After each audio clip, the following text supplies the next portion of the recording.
Hi! 6 days na lang at hindi na tayo gagawa nitong mga record ng mga client. Etong ginagawa ko is record to ng mga Gluta IV services lang namin. Wala yung ibang record ng mga client like facials, eyelash, and other services namin. But anyway, di ba, pa-close na to. Someone asked me kasi, Ma'am, what if yung isa sa mga tinuturing mong family or nasa family na talaga, or hindi ko alam anong ibig niya sabihin doon, and some of your close friends before, sinabihan kang, that's your karma, kaya magkuklose na yung business mo. Anong dapat mong ma-feel or anong dapat mong gawin? Kasi yung business niya is pa-close na din ngayong August. For me ha, real talk lang. Syempre, wala. Kasi para sa akin, calling my business closing is my karma. That's make me sad for maybe 3 seconds. But after 3 seconds, mawawala rin agad yan because, here's the truth, it doesn't hurt me and I don't feel the need na kailangan kong magbigay ng reaction. Simple lang, hindi ka dapat mag-react or mag-explain. Hindi naman kasi lahat deserve ng response, especially sa mga negative energy. At yung growth, adjustment, and changes, lahat yun normal pag nagbi-business ka. At kapag alam mo na yung ginagawa natin sa business is nakakatulong tayo sa iba and it serve purpose sa ibang tao, para sa akin ha, that is a massive achievement. Calling it a failure or karma just because a chapter ended, pinapakita lang nila kung paano sila mag-isip. Nabasa nyo na ba yung libro na Let Them? Kasi meron doon, yung sabi niya doon is, let them talk behind you. Kaya marami kang matututunan doon sa libro na yon. Let them think it's your karma. Silence is powerful, kaya protect your peace.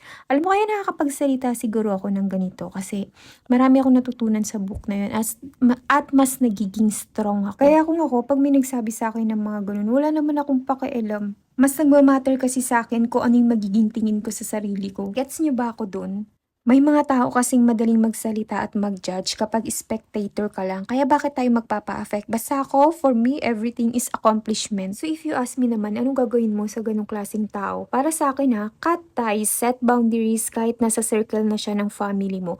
Because that kind of person is toxic and dangerous at hindi dapat nagmamatter yung opinion nila sa'yo. Besides, slandering your name to cover up their own toxicity won't make you feel any lighter. Kaya mag-step out ka na sa drama and syempre, move forward. So kung pinapanood mo to ngayon and you're going through a period of transition, tapos may mga chismis or comments around you, let them talk behind you. Huwag mong hayaan yung mga taong wala namang naambag sa negosyo nyo sa kung ano ang dapat mong maramdaman. When you know the work you put in at kung ano ang kaya mo pang gawin, noise is just noise.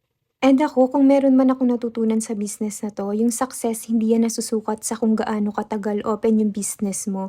It's about the skills you gain, the character you build, at yung resilience na na-develop mo along the way. Kaya kung sa akin mangyayari yung ganun, never talaga siyang magmamatter kasi para sa akin, achievement yun eh. But anyway, tapos na nga pala yung mga ginagawa natin, kaya nagbihis na ako at pupunta na ako ng skincare spa para dalhin to mga record na to. Tapos ko na din silang tenext kasi yun yung mga old clients namin na kailangan ko silang ma-update sa mga services at sa magkakaroon sila ng mga free, ganun. Kumbaga parang pa-close na siya pero may mga marketing strategy pa din dahil meron namang papalit dito. Kaya mag-visit pa din kayo. Yung name niya is Aura Wellness and Aesthetic. Mas maraming services sila at mura din naman yung mga prices. Nandito na nga pala yung kapatid ko at yung pamangkin ko at yung isang baklita dyan is yung pinsan ko na nakakasama ko din siya sa video before. Nung nasa probinsya kami, nasa Santa Cruz. Nakakatawa din tong si MJ kasi pag may mga oatmeal bars sila na ganyan, palagi niya akong binibigyan ng ganyan. Dinadalhan niya talaga ako kasi laging sinasabi, paborito ko daw yan. At siya na talaga nagdesisyon kung ano yung magiging paborito kong pagkain. Yung turon at lumpia nga pala na yan, galing pa sa kanila yan. Dahil nagpamerienda sila, dahil mag-a-avail sila ng free services galing sa amin dahil kami ay pa-close na. Dahil may batang nagutom, kakain muna tayo dito. Bukas na lang ang diet natin at bukas na lang ang fasting. Itong ate ko naman nagvi-video siya dyan. Tapos yung pinsan ko, alam namin nakaupo yan dun sa may table kasi ang daming tao dyan. Tapos bigla siyang tumayo. Tapos ang dami niyang binubulong. Ang dami niyang kinakwento na una hindi namin naiintindihan.